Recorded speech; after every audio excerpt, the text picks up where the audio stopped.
Ramchal introduces a classical Jewish idea, classical. It's in the classical literature, put it that way, which is a continuation of the idea that although people have free will, meaning that they can make good or bad choices, and even sometimes overwhelmingly bad choices, and put themselves in a position where they destroy their ability to appreciate Olam Haba, the world to come. Still, HaKadosh Baruch Hu wants there to be means by which they could perfect themselves. So there's a variety of different means that he provides, and one of them is reincarnation. Now, I want to say first of all that although in the very classical literature, let's say in the Talmud, the Midrashim, you don't have fully explicit statements of reincarnation.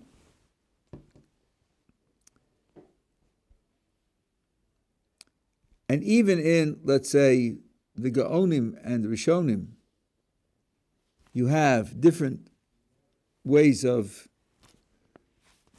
dealing with the issue. But there are clear classical sources that talk about it. In the Zohar, it's very, very widely discussed. And the Zohar goes back to Rabbi Shimon Bar Yochai. Not because he wrote it. Rabbi Shimon Bar Yochai was the Rosh Yeshiva of a yeshiva in which discussions of Kabbalah took place. And many of the speakers in the Zohar are not Rabbi Shimon Bar Yochai. And in the Zohar itself, it says Rabbi Shimon Bar Yochai assigned one of the Talmidim, Rabbi Abba, to edit the discussions that they had. So the Zohar is the edited discussions of Kabbalistic subjects.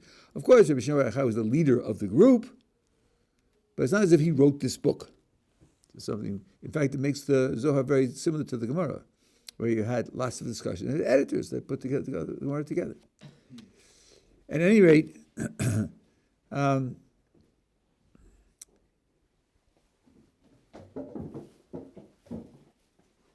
there are, I would say, reasonably clear references to the idea in Psukim. What I'm going to tell you now is really the Ramban. I have one addition to what the Ramban said, but really it's the Ramban. We have a mitzvah of Yibum. Yibum means that a man who has no children, who's married, his wife dies, if he dies with no children, then his wife should marry his brother.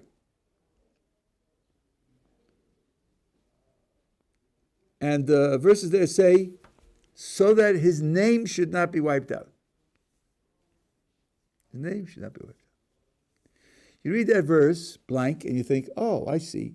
The Torah is telling you that Reuven is married to Sarah, and Reuven dies with no children, and Shimon marries Sarah, and they have a child, a boy, should name him Reuven. So his name won't be wiped out. His name will be there. But the Ramban on the spot says there's no such mitzvah. It doesn't say so in the verse, and there's no such mitzvah in the oral tradition to name your child anything in particular. These verses are not talking about what you name your child. One of his proofs is Boaz. Ruth is married to Machlon. Machlon dies. They come back from Moab. Boaz arranges to marry Ruth, and he says, I'm marrying her so the name of the deceased shall not be wiped out. So again, naively you think, okay, if they have a boy, they're surely going to name him Machlon, because that was the name of her husband. Well, they have a boy, and his name is Oved, thank you, not Machlon. So Ramban says, whatever those words mean, they don't refer to the syllables with which you call the child to supper, or what he signs on his, on his library card. Whatever the word shame there means, it means something else.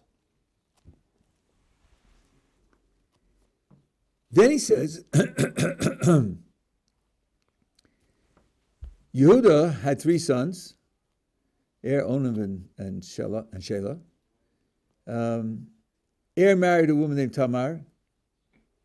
and he didn't want her to become pregnant and expelled his semen outside of her, and God caused him to die. And Yehuda, not knowing what happened, says to Onan, do Yibum. He uses the word Yibum. Do Yibum to your sister-in-law. So it says he marries her, but he too doesn't want her to get pregnant because he knew that the zera would not be his. So Rabban asks, what does that mean? He knew the zera would not be his? What are you talking about? It is his zera. It's not his brother's zera, he's dead. You mean they're going to call him by the name of the deceased, says the Ramban? If that were the rule, what do you mean he knew? He knew means it's something that he knew and others didn't know. He had some secret information. If it's a rule like that, everybody knows that rule. No, he knew something that other people don't know. That in some sense the child wouldn't be his. Okay, so Onan dies also. I made a bracha before. Onan dies also, and Yehuda is afraid to give Tamar to his third son, lest he die also. So he makes a pretext and tells her, wait.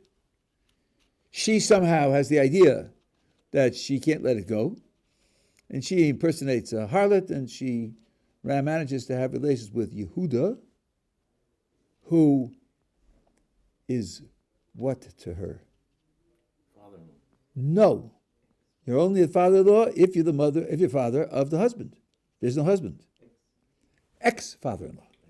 Ex-father-in-law. Not really related. Father-in-law is something, a mother-in-law is something which gets detached. When the child's not there, there's no relationship at all anymore. She has a relationship with him, she becomes pregnant. Pregnant. And then she gives birth. She gives birth to twins. Why twins? Because there are two dead husbands, that's why. They're twins because there are two dead husbands. I read that and almost fell off my chair. Wow. So what that they're two dead husbands? What's one got to do with the other?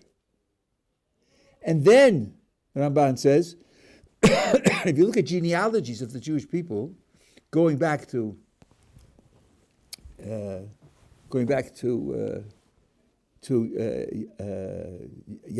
Yaakov's family, when it mentions the tribe of Judah, it always says, and Judah had two sons in Canaan, and they both died, and now here are the descendants of Yehuda. So he asks, why do that? They didn't have children. You're tracing lineages. They don't play any role. They're off the board, out of bounds.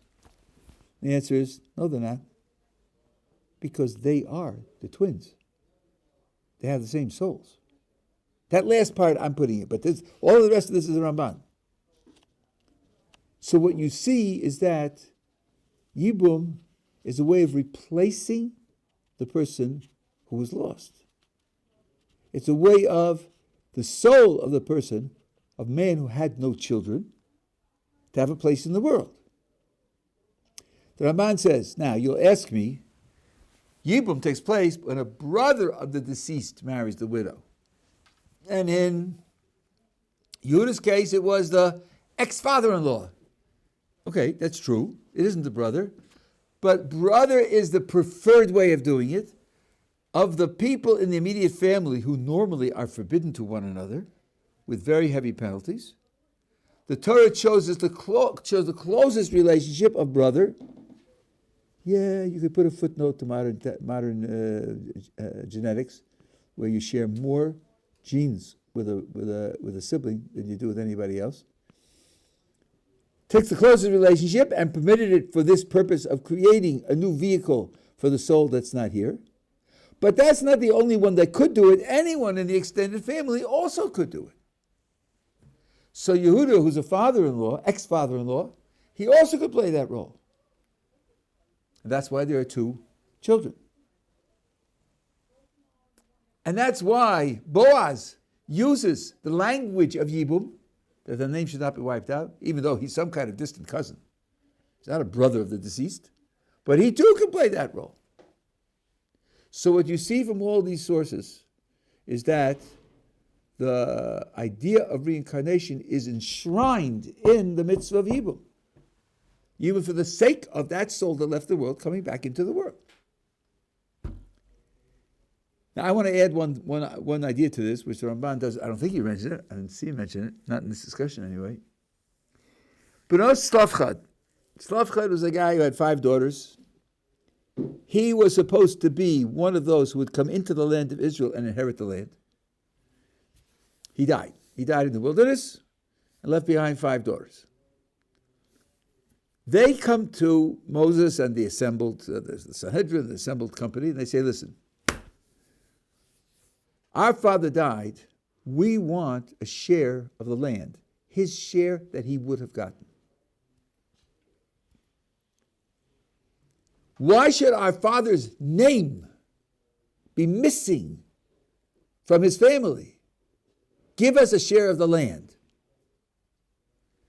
Now, let's try to get this straight, ladies. You're worried about his name? Slavchad is such a melodious name. We don't want that name missing from the rosters. You're all going to get married. You're all going to have children. Every one of you call one of your sons Slavchad. You have 5 Slavchads running around. You're worried about his name? No, that's not what they're worried about. They're worried about their father's identity. And the argument, this is according to Chazal, the argument that they give to Moshe Rabbeinu is this. Do we carry our father's identity or don't we? If we carry our father's identity, then give us the land. We should inherit it. And if we don't carry our father's identity, then let our mother do Yibum to produce another child that can carry our father's identity.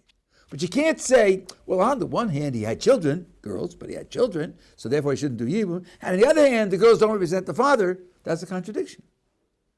Wow, the Talmud says they were brilliant and they were scholarly and they were righteous and they were holy. And it's just, the praise is and, because Baruch Hu says words that any would be thrilled to the end of his life to hear. Kain b'nos tovcha dovros. They have spoken rightly. And they do it, and the girls do represent the father, and they do get the land. That's the outcome. But there, it gives you the idea of what shame is. What does the word shame mean? Doesn't mean the syllables by which they call you at the supper. It means the person's identity. Then, you could add to this what the Maharal says. When in Yibum, it talks about what happens to the child that will be born. It says, Yokum al Shem Achiv HaMeis. He will arise on the name of the dead brother. What does that mean? Arise on his name? That's not how you give a name in biblical Hebrew. You say, Yikarei b'Shem. He should be called by name.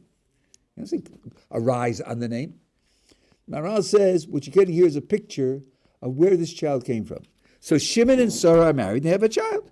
Mazel Tov, Bris Milah, Pidyon Ben, and then when he cut his hair, they'll cut his hair. No, you're making a mistake. Why are Shimon and Sarah married? Why? Oh, well, there was a brother, Ruvain. Right, a brother, Ruvain. And he was married to Sarah. That was Sarah's first husband. And he didn't have any children. Oh, and he died. And then Shimon did Yibum, and that's why he ended up married to Sarah. And this child is born to Sarah because Reuven married her first. That's why this child is born to her, because Reuven married her first and then died.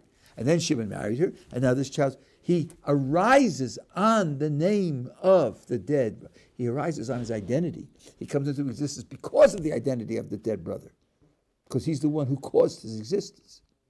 That's a way of saying, in plain language, he's taking the dead brother's place.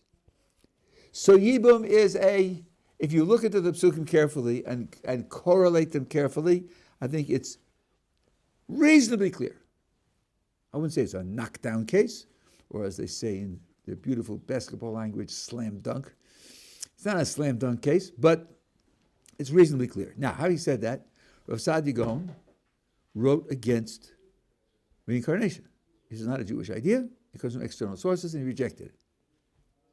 Of course, That's because he wasn't party to the Kabbalah. He wasn't recipient to the Kabbalah. I find the Rambam a fascinating case. You can ask people about this. If you give me a good explanation, I'll be very happy. Because the Rambam lived a century after Rav Saadia Gaon, knew very well what he said. The Rambam never mentions reincarnation, never mentions it, not even to reject it. The Rambam was not shy. When he felt something was wrong, he said so. He even chose between various different disputes in the Talmud and rejected certain ideas because on the grounds that they can't be right, which you can do. He did it in a legal methodology, but still, he rejected certain ideas that are found in the Talmud. He never mentions it. I find that very suspicious. If he agreed with Saadia Gaon, it seems to me he should have said that this is one of the foreign ideas and we have to reject it and so forth and so on. His silence excites my curiosity. That's not a proof of anything. I'm not trying to say I can prove that he believed in it, but it's very interesting that he didn't reject it. So, the Ramchal here, when he talks about reincarnation, he's basing himself on a very solid Kabbalistic tradition, without any difference, without any disagreement, and on certain classical sources, like the Ramban. And now, how does it work? How does reincarnation work? Now, I don't remember. I think maybe I talked about this in answer to someone's question, but there are at least a few new people here. So let me just give you a sketch of Chaim Vital writing down the right words. So the Arizal has a volume on reincarnation that's 350 pages thick. So you're getting a skim off the skim, but you get a little bit of idea. A person's put into this world. The person has free will. The purpose of free will is to realize his potential, to create for himself godly character traits, to perfect himself. Now, many people's lives are a mixed bag. In some areas, they succeed in perfecting themselves, and in other areas, they do not. Only that which is perfected will ultimately be able to appear in the world to come. Now, the soul, like everything else, is divided up into elements. There are different ways of counting the elements, nothing simple. But let's say there are 10 elements, which is one way of counting them. So each person's soul has 10 elements, 1 through 10. Now look at his biography. Look at his lifetime. What did he accomplish? Well, let's say he accomplished perfecting all except 1, 7, and 9. All the rest are perfected. Well, HaKadosh Baruch Hu doesn't take a chance on deterioration, on spoiling something that's good. All the others, 2, 3, 4, 5, 6, 8, and 10, all of them are sliced off and sequestered and preserved, and only 1, 7, and 9 come back. They come back for another try so that they can receive the perfection that they need. So you say, how does this work, Rabbi? The soul has said 10 parts, but one is 1 out of 10. How can you get a whole person out of 1/10 of the soul? You know, there are certain reptiles that regenerate, you know. You can chop a starfish up into 5 pieces and you get 5 starfish. But human beings aren't like that. You chop off 2 arms and 2 legs, you don't get 4 people. They just die. What do you mean you take a piece? And here's the answer. The answer is that everything subdivides. So if the soul divides into 1 through 10, if you take piece number 7, 7 subdivides into 7.1, 7.2, 7.3, 7.4, 7.5, etc., carrying the whole structure within 7. If you want a very rough analogy, think of cloning. You have, I don't know how many different categories of cells in your body. You have epithelial cells, and you have red blood cells, and you have neurons, and you have muscle cells, and so forth and so on. Each of these cells is specialized to do a special job because the DNA, which is identical in all the cells, is muted in certain ways, methylated in certain ways, so not all of it is working all the time. And you have different structure and different functioning for each cell, but the DNA is the same. So you could take the DNA out of any one of these different types of cells and clone it and get something which is very similar to the whole of the original. So within a differentiated type of cell, you have a pattern belonging to the entire organism. So in a somewhat similar way, if the soul divides into 10 parts, part number 7 has within it the pattern of the whole organism, in this case the whole soul. So number 7, and number 9 can reappear individually in bodies of their own, with lives of their own. There will be an effect of narrowness. The breadth of the capacities of the soul, the breadth of connections of the soul and activities of the soul becomes narrower. And I think we see this actually in the human population as it expands. People become narrower and narrower in their terms of their expertise and their focus and what they involve themselves in. But that's certainly the case with the way the souls work. So this system is a way whereby progressively and piecemeal you can achieve more and more perfection. So when you bring back 1, 7, and 9, maybe 1 and 7 get perfected, and maybe under 9, all but 9.3 get perfected. Okay, then you can bring back 9.3, because 9.3 is really 9.3.1, 9.3.2, 9.3.3, everything subdivides. That's the program of reincarnation. And the idea is to work the system in such a way that you finally come to an end where all the parts of all the souls have become perfected. So this now gives tremendous hope that even if a person fails, he's not going to fail in everything. He's going to fail in some areas. The parts where he's successful are credited, and the parts where he fails get another chance.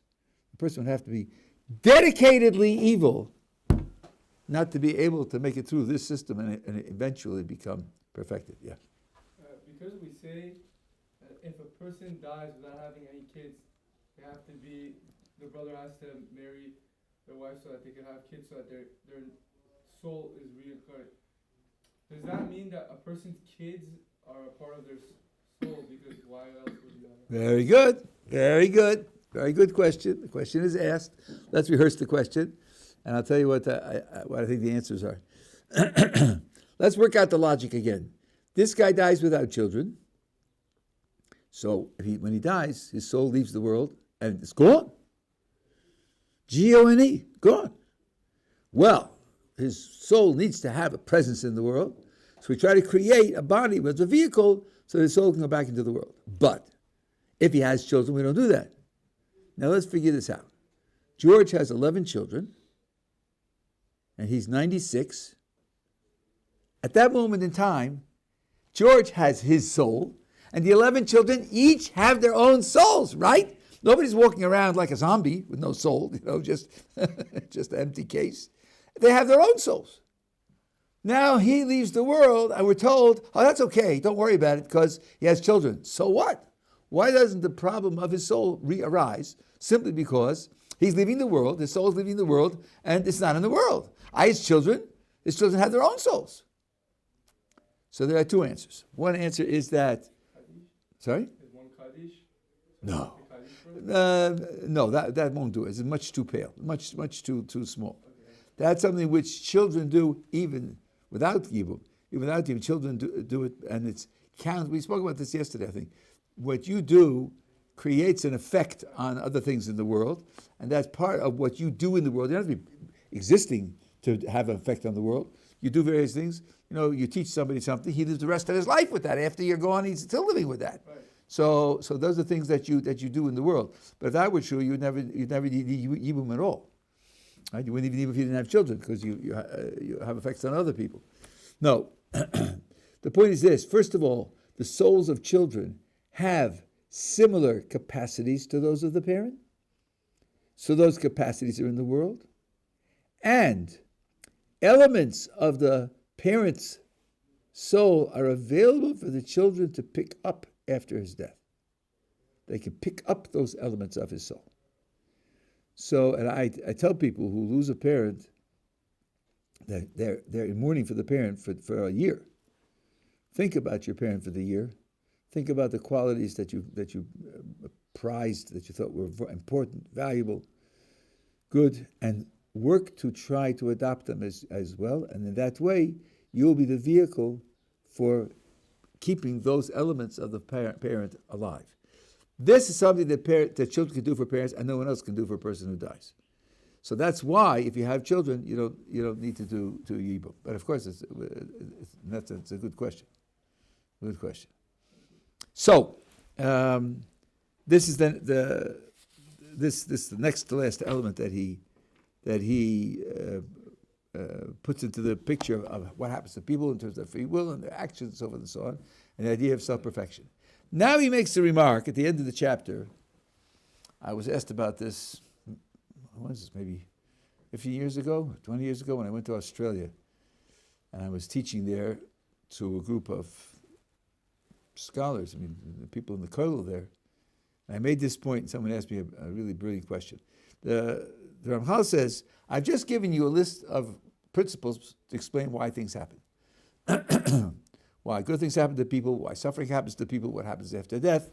I've told you the purposes that various types of events serve. But in addition, there's another category. And that's where the event doesn't serve any one of those individual purposes. It's a means to some other event which serves that purpose. It means not every event is intrinsically valuable. It doesn't have an intrinsic value of its own. Some events exist only because they lead to other events of value. And he gives the Gemara's example of a farmer who's plowing the field, and his animal that he's plowing with breaks its leg, of course, collapses on the ground, and he's attending to the broken leg, and he's sort of working around in the field, and he comes to perceive that something solid in the ground there at that spot, and he digs it up, and it's buried treasure. So he said the cow broke its leg so that he would find the buried treasure. There's nothing in the breaking of the leg of the cow that serves any of the other purposes. No, it was just a means by which this should happen. He finishes the chapter by saying that's another type of category to which the events that happen in the world fall. So this person in the Gottleib in Australia asked me, why does God need that? Why can't God arrange it that every event be intrinsically valuable? Why must some be just a means to something else? Can't he arrange the things that happen? He has unlimited power, unlimited knowledge and understanding and wisdom and ingenuity. Why can't he arrange it that every one of them is intrinsically valuable? Putting a means to an end into your system is a weakness, because the means in and of itself has no value. You only put it in because you need it for something else. Why would God need it for something else? Why can't he make it that everything has its own intrinsic value? So my response was, what a good question. I'll think about it. And I thought about it for a while. And I think there's something very deep going on here. Kadosh Baruch Hu creates the whole universe, yesh me'ayin. All of it is a result of his creative activity, nothing else. He didn't use any pre-existing prime material. He didn't just transform things. All of it is a result of his creative activity. That includes energy and mass, which are incontrovertible according to relativity, and time, and space, and intelligence, and soul, and angels. Includes lots of categories of things, all of which owe their existence to God's creation. What about principles? What about principles? Laws. A law isn't time, it isn't space, it isn't energy, it isn't mass, it isn't an idea. A law isn't an angel, a law isn't a person, a law isn't a soul. A law is some kind of principle that has a reality in the world. What about laws? Does God have to create those also? And the answer is yes. He has to create them also. So, we have a description of the end of the 6 days of creation, And it says, on the seventh day, Shabbos, he finished all of the activity, the creative activity that he did. He finished it on Shabbos, and he stopped on Shabbos from creating. So the tradition says, if Shabbos, the day of stopping, where you are stopped from creating, how can it also be the day of finishing the creation? And the Talmud gives an answer and says, well, when God, at the end of the 6 days, you consider everything that he accomplished at the end of the 6 days, there was only one thing missing. And the one thing that was missing was rest. So, by stopping on the 6th day, you created rest on the 6th day. Now here's where the academic critic of Judaism says, isn't that a joke? What are you talking about? Well, just playing with words, as rest were a ping pong ball or a waterfall or a galaxy, creating rest. What a silly idea. Not silly at all. It's very profound. Rest is a phenomenon. It's a condition. It's a kind of quality of activity where there's nothing going on. If God hadn't stopped creating on the 7th day, there would be no stopping. There couldn't be any stopping. You couldn't stop. Like your heart can't stop breathing. It can't beating. If it stops beating, you're dead. So you couldn't stop creating. You couldn't stop moving and building. Otherwise, you'd be dead. God has to build stopping into the universe. The principle of stopping. So now, what about the Ramchal's report here? We use means to ends. We use means to ends because we aren't unlimitedly powerful. We don't have unlimited knowledge. We don't have unlimited understanding. And sometimes the only way we can get to the thing of value is by using a means to end relationship. If HaKadosh Baruch Hu had not used means to ends, there wouldn't be means to ends in the world. The principle wouldn't exist. It wouldn't be available to us. He has to put it in as a principle in order for it to be possible for us to do it. That's why he used means to ends. There are a number of these features where God does. I'll give you another example. The Sfarim tell us, we know Adam and Chava were put into the Gan Eden. They were given a challenge, and they failed, and the rest of human history is a result of that failure. What would have happened if they had succeeded? Do we know? We know. Because the tradition reveals to us what God would have done, how it would have worked out.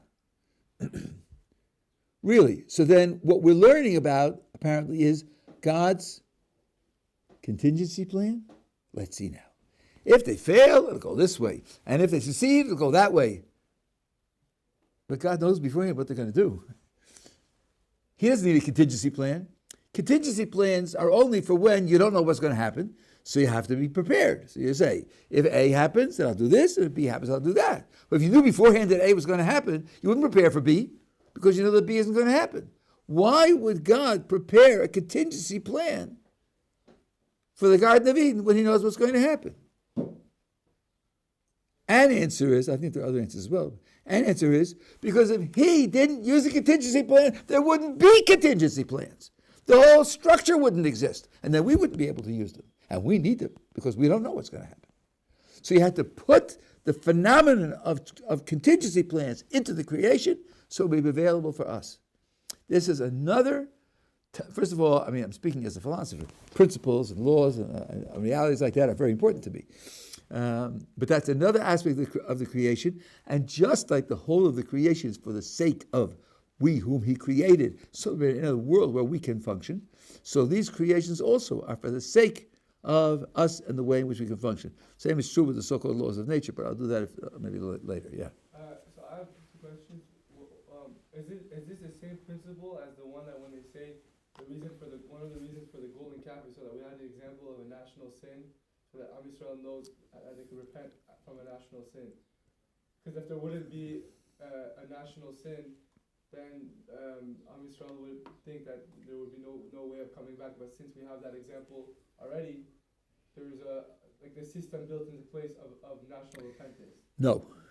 It's a nice thought, but it's not correct. First of all, the way it's described in the literature is that this is an illustration of the idea. It's built into the idea of tshuva that the individual or the community can do tshuva for anything. Ein davar omed b'fnei tshuva. Nothing stands in the way of tshuva. If you do tshuva, then it's guaranteed that you'll be forgiven. But people might not appreciate that. They might have a false idea about how far it goes. So this wasn't bringing it into existence. This was just an illustration of the fact that it is in existence. But also, your words were ambiguous. I don't know what you mean.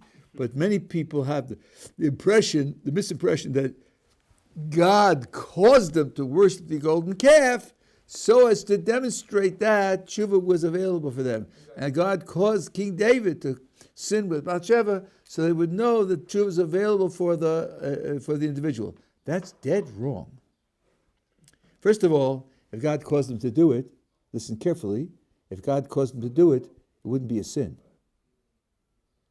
It's only a sin if you chose it. If you didn't choose it, you're a squirrel. You're just being manipulated. That wouldn't prove anything. What, I'm quoting Rav Desta now, what he did was, they were on a level where this sort of temptation should have been beyond their weakness, beyond their being attracted by. You know, it's a little bit like children steal. Lots of children steal. It's quite common. Almost all of them outgrow it. Maybe he steals when he's 9 or 11. When he's 23, he doesn't steal. And he looks back at that and he says, that's childish. I'm not a baby anymore. I don't do that. They were beyond this type of temptation. They should have been immune to this type of temptation. What God did was remove their immunity. By removing their immunity, he made it possible for them to fail in this way. And then they freely chose to fail and illustrated what he wanted to be illustrated. The implication would be, had they succeeded in this test, he would have provided another test.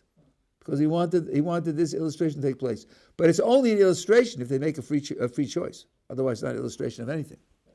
Yeah. Thank you. My other question was, you said that the cow breaking his leg was a means to the farmer finding the gold. But I was thinking that the farmer finding the gold is a means to something else. The guy's end goal can't be to find the gold.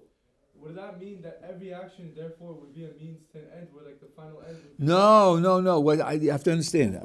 I'm not talking END as if it's a brand new concept that I'm bringing into the discussion. The ends are the principles he discussed up until now in chapters 2 and 3. He has about 12 different principles why things happen. Some are punishment, some are rewards, some are resources to give you reinforcement, and so on and so on. And each one, in and of itself, is an end. It's an end because it accomplished that which it was supposed to accomplish. It might be a means also. Ends and means are not exclusive terms. The very same thing can be an end unto itself and also a means. But if you are in control, what you would like to do is that everything that happens has its own value. Why would you create something which has no value in and of itself and only gains its justification by creating something else of value? Why would you do that?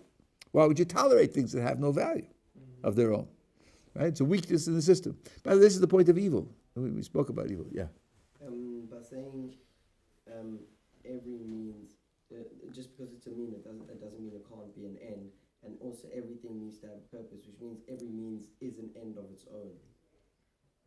I'm sorry, you made 2 points. I didn't get either of them. Let's start over again. I'll say it like this.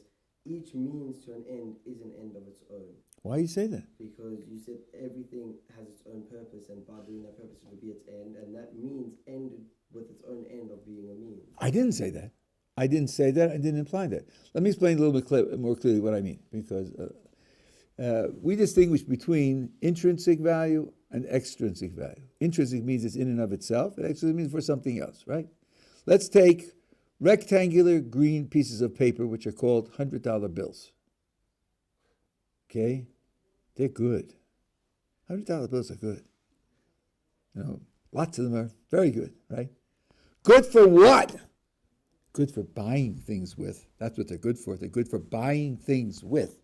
You have them piled up in your cellar and don't buy anything with them, you've lost it, right? They only have extrinsic value. They don't have any value in their own. It's not intrinsic. There's nothing you can do with the dollar bill except buy something else that's valuable. That's called extrinsic value. Now, for many people, listening to music has intrinsic value. They listen to the music because they want to listen to the music. Not because by listening to the music I'll gain more money, or by listening to music I'll pass an exam and so forth and so on. No, I enjoy listening to music and that's why I do it. That's called intrinsic value. Now, if you're taking a course in the symphony, and next week you're going to have an exam on Mozart's Jupiter Symphony, you might listen to the symphony with both ideas in mind. First of all, it's very wonderful to listen to Mozart. And number two, I'm reacquainting myself with the structure of the piece so I'll be able to pass the exam. Here's something that has both intrinsic and extrinsic value. That's what I meant, okay? But there definitely are things that have only extrinsic value, like air, right? You breathe to live. You don't live to breathe, and you don't breathe to breathe. You breathe to live, right? If you could live without breathing, you wouldn't breathe, right? It has no value in and of itself. Okay, we're together? All right, so that's the end of this chapter. Now, go on to chapter 4. This is a very, very fundamental chapter. Okay, I'm just going to give you an introduction. I'll tell you it's only Monday. We have plenty. I'll tell you it's Tuesday. We have plenty of time. Let's give you an introduction. This is Israel and the nations. People have a lot of questions about this. There's one of my former students wrote this to me about 20 years ago, and he really picked out something which everybody knows, but they don't always use it. They don't always use it in the appropriate way. Suppose somebody asked you, our world has a lot of evil in it.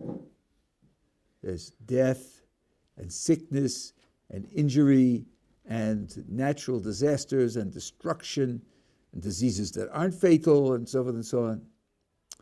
How do you understand that God created such a world? I mean, maybe there are good things in it also, and maybe some serve the others, but there's an awful lot of evil and suffering in this world. How do you justify the idea that God created this world? The short, simple answer is, He didn't. God didn't create this world. God created Gan Eden, Garden of Eden. No death, no disease, no injuries, no natural disasters, no rashes, no fevers, no need to work, no need for clothes. Food is growing on the trees. It was like Guadalajara, which in Mexico they call the land of eternal spring. Always good weather, always moderate weather. That's the world He created. The world we live in was because we failed the test in Gan Eden. At best you could ask, why did God create a world so that if we fail, we end up with this world? But that's a much different question. So now, we could apply the same logic to the question, why are there, according to the Jewish picture, two tiers of humanity? Humanity is not equal. There are two, the upper tier and the lower tier. The Jews are the upper tier and everybody else is the lower tier. That's true. Not everybody is equal. We hold these truths to be self-evident. You can hold it all right, but doesn't make it true. Right? It's not equal. Why did God create a world with two levels of humanity? What was the purpose of that? And the answer is the same. He didn't. He created the world of Gan Eden. The world of Gan Eden, had they passed the test, there wouldn't have been an upper group and a lower group. Jews and non-Jews wouldn't have existed. All people would have been on the same level. That's the world that God created. He created a homogeneous humanity. And by the way, they, Adam and Chava, were what we would call Jewish. Because the Jewish people is the template of original humanity. And as we will see, the other nations of the world came into existence via the failure in the Garden of Eden, where humanity, along with everything else, became degraded, defiled, and subsequent history is an attempt to recover the original position. That we'll talk about in more detail tomorrow. But this is something that you need to internalize. When people ask about the state of our world and ask why it is the way it is, it's very important to compare it with Gan Eden and ask, was it that way in Gan Eden? And if not, then you have to distinguish and say, well, God created it this way. That was His intention. His intention was never to give it up. His intention was never to give it up. It was our failure that changed the conditions and resulted in the conditions of life that we're living under. And so therefore, if you ask why we're living under these conditions, a large part of the answer is because we failed and needed to have the failure corrected, repaired. So it's not fair, it's not appropriate just to put it at God's door and ask why God did that. Okay?